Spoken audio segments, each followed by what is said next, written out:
So ഇത് എന്തുകൊണ്ടാണ് വായ്നാറ്റം വരുന്നത് എന്നുള്ളത് ഇന്ന് ഞാൻ നിങ്ങളുടെ കൂടെ ഡിസ്കസ് ചെയ്യാൻ പോകുന്ന ടോപ്പിക് എന്ന് പറയുന്നത് വായ്നാറ്റം അല്ലെങ്കിൽ ബാഡ് ബ്രെത്ത് ഓർ ഹാലിറ്റോസിസ് എന്ന് പറഞ്ഞ ഒരു കണ്ടീഷനെ പറ്റിയിട്ടാണ്. ചിലർക്കെങ്കിലും വായ്നാറ്റം ഒരു ബുദ്ധിമുട്ടായിട്ട് തോന്നുന്നവരുണ്ടായിരിക്കാം. അവരിൽ പലരും നമ്മളെ സമീപിക്കുമ്പോൾ അവർക്ക് ഒരാളോട് സംസാരിക്കാനായിട്ട് പോലും ബുദ്ധിമുട്ട് അല്ലെങ്കിൽ സെൽഫ് കോൺഫിഡൻസിനെ ബാധിച്ചേക്കാം ഈ വായ്നാറ്റം. യെസ്, പ്രൈമറി കൺസേൺ എന്ന് പറയുന്നത് നമ്മുടെ ഓറൽ റിലേറ്റഡ് തന്നെയാണ്. അതായത് ഒന്ന് ഓറൽ ഹൈജീൻ, അതായത് ദന്ത ശുചിത്വ കുറവ് ഉണ്ടെങ്കിൽ അങ്ങനെയുള്ളപ്പോൾ നമ്മൾ എന്തായാലും 2 വട്ടെങ്കിലും ബ്രഷ് ചെയ്യുക. അതുപോലെ തന്നെ വായിലുള്ള നാക്കിലുണ്ടാവുന്ന വെള്ളപ്പൂപ്പലുകൾ ടങ് സ്ക്രേപ്പർ വെച്ച് ക്ലീൻ ചെയ്യുക. അതുപോലെ തന്നെ വൺസ് ഇൻ എ വൈൽ, വർഷത്തിൽ 1 വട്ടെങ്കിലും ഒരു ഡെന്റിസ്റ്റിനെ കണ്ട് വായ ക്ലീൻ ചെയ്തു പോവുക എന്നുള്ളതാണ്. ഇതാണ് ഒരു കാരണം. ഇതല്ലാണ്ട് ഡെന്റൽ റിലേറ്റഡ് ആയിട്ട് വരുന്ന വേറൊരു കാരണം എന്ന് പറയുന്നത് ക്യാവിറ്റിയാണ്. അതായത് പല്ലിലുണ്ടാകുന്ന കേടുകൾ. ഈ കേടും അതുപോലെ തന്നെ ഭക്ഷണം അതിൽ കെണിഞ്ഞിരുന്നിട്ടും ഉണ്ടാകുന്ന വായ്നാറ്റം. അതുപോലെ തന്നെ നമ്മുടെ മോണ രോഗങ്ങൾ, അതായത് ജിഞ്ചൈവൈറ്റിസ് അല്ലെങ്കിൽ മോണയ്ക്ക് ഉണ്ടാകുന്ന ഇൻഫെക്ഷൻ,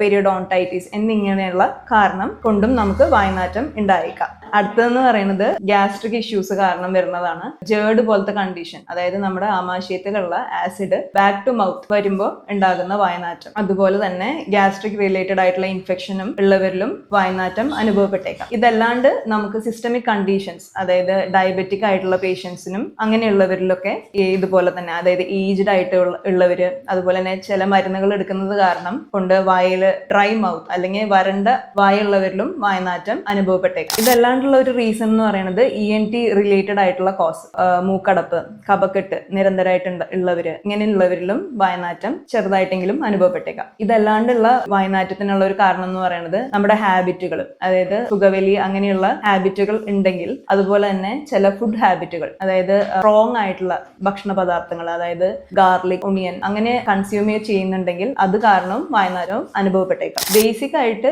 ഇതെല്ലാമാണ് കാരണങ്ങളായിട്ട് വരുന്നത്. സോ ഇതിന് ട്രീറ്റ്മെന്റ് എന്ന് പറയുന്നത് നമ്മൾ ഇതിന് ഉണ്ടാക്കുന്ന കാരണം അറിഞ്ഞ് അതിനനുസരിച്ചുള്ള ചികിത്സയിലേക്ക് പോകാം. ഡെന്റൽ റിലേറ്റഡ് ആണെങ്കിൽ അതിന് ചികിത്സ തേടാം. ENT ആണെങ്കിൽ അതിനുള്ള ചികിത്സ തേടേണ്ടതാണ്.